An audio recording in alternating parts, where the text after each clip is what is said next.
Hey guys, this is Monica. I have finally unboxed my Sizzix Big Shot. I have had this, I think, 2 years and have never used it.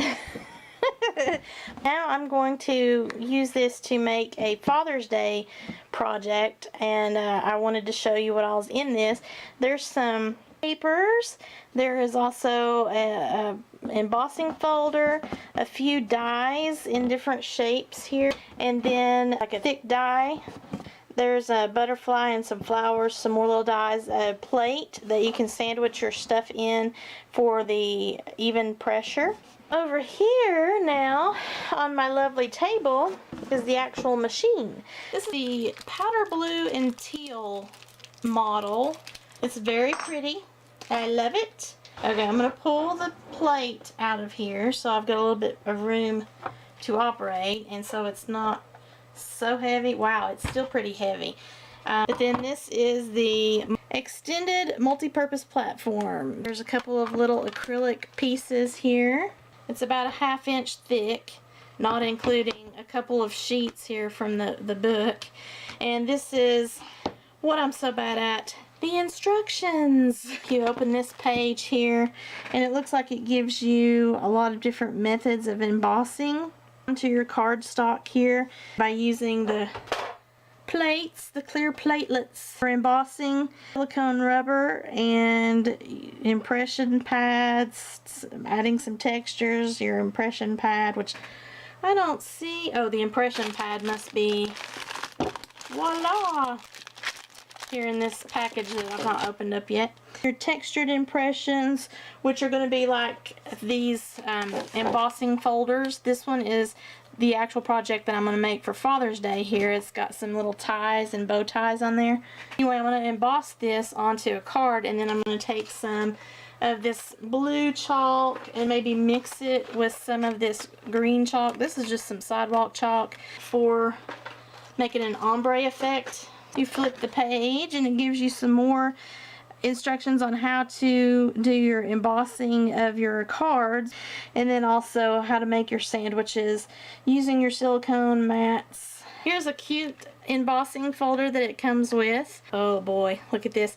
There's the instructions, like the real instructions, I guess.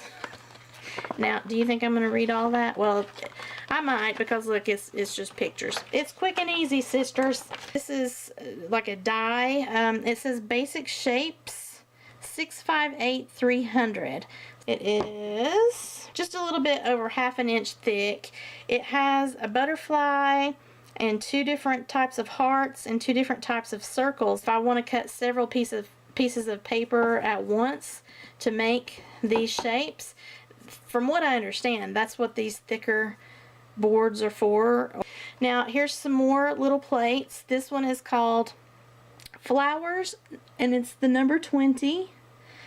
And it has some little flower components that I can layer. This is less than 1/4 inch thick. And this other more detailed butterfly, you can see this one's got a lot of detail in its little wing. Where you would cut this out is sort of going to look like a lace effect. This one is called Butterfly Delicate. I think this butterfly will fit.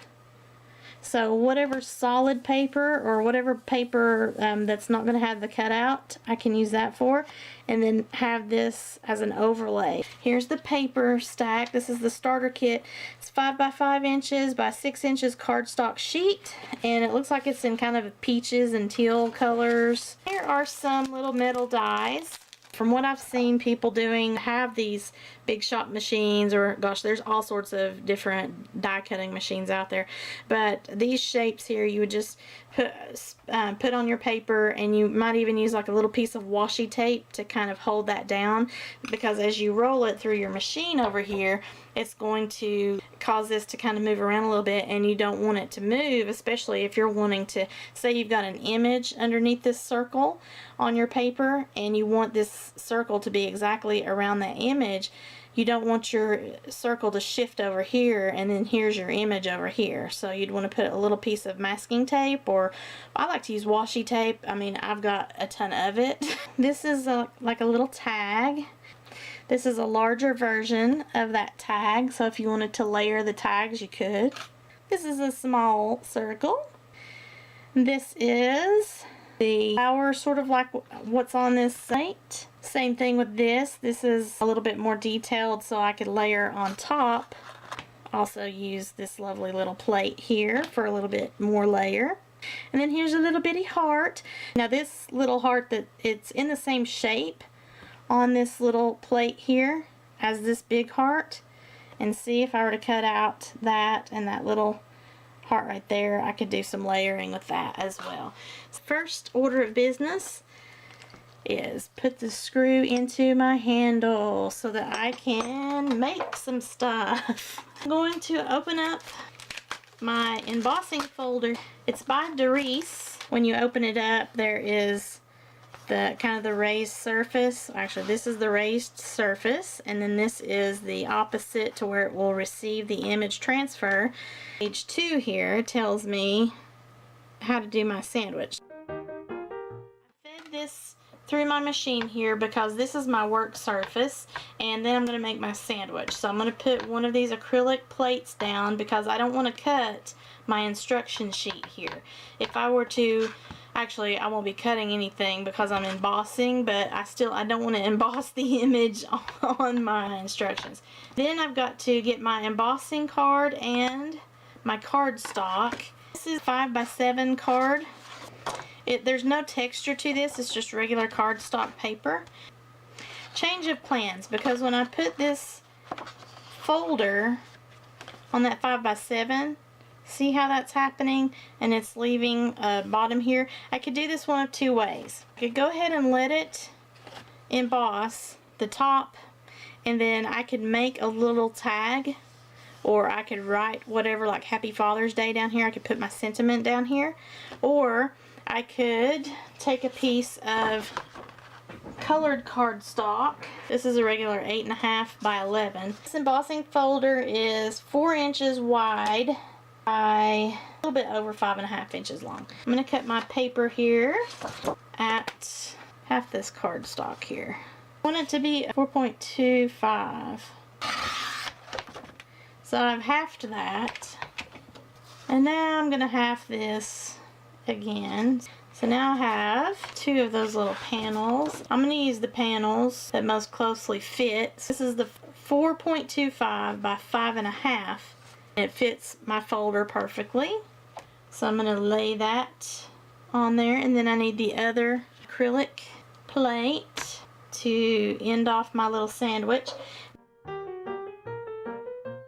And I've pulled that out of my folder. Now look how cute that is. Now this is the reversed image where everything is kind of like a cup. It received the image, and then this is the raised side. And this is going to be perfect for making my chalk. If I wanted to do like white ties on the blue, I'd rub my chalk over that raised design. And if I did this on the white cardstock, that's where I would do the ombre effect with the blue and the green chalk like I was talking about. You can also then use your embossing to cut out these images if you want little tiny embellishments and things, so that's another possibility as well. If I want this in the middle of my white card here, then all I have to do is glue that on, and I'm going to take some scissors, some craft scissors that I have, and then apply that to the card. You can do solid cardstock, you could do patterned cardstock. Now these embossed folders, I would say it's best to do it on these solid colors of the cardstock so you can really see your impressions. This is a 5x7 card, so what I can do is cut this down to a 4x6 card if I don't have the cardstock available. And put this in here. That's the 7 inch. I want it to be at the 6 inch, so I'm going to cut an inch off. How many inches is this? Is 5. I want this to be at a 4. The 4x6 is where I'm going to actually just emboss directly on. There is my little card embossed directly on this white cardstock here, and I'm going to do mine in an ombre effect, and I still have some room here on the bottom if I wanted to say Happy Father's Day. Put like a really small sentiment here, or I could embellish it with some glitter glue or a piece of ribbon or some raffia or twine or just whatever I wanted to do. Maybe even like a little button, sort of like a tie tack. Here's the envelope where I did the lip of the envelope with the embossed ties. Then here is the one that I've got a blue panel that's going to be glued to a white cardstock. And then here I've got it embossed directly on a smaller trimmed piece of cardstock that's folded up in a card for like a 4x6. And so now all I've got to do is decide what sentiments that I want on there, and then get my chalk on the white here. And I may not do any kind of chalk on this, but at least do the ombre effect here on this card. And then this, for this panel, I can leave it either like this, or like I mentioned earlier, I'm going to come around here with some craft scissors to give it a pretty trim. Then you can do some fine grit sandpaper to kind of go along the edges to give it a distressed look on the raised portions of the blue designs. Or you can go in through here with some ink, some alcohol inks or your ink pad, and just kind of rub along the colors. Or you can go through with your markers, glitter glue, whatever. The possibilities are endless. You can even use embossing powders if you want to.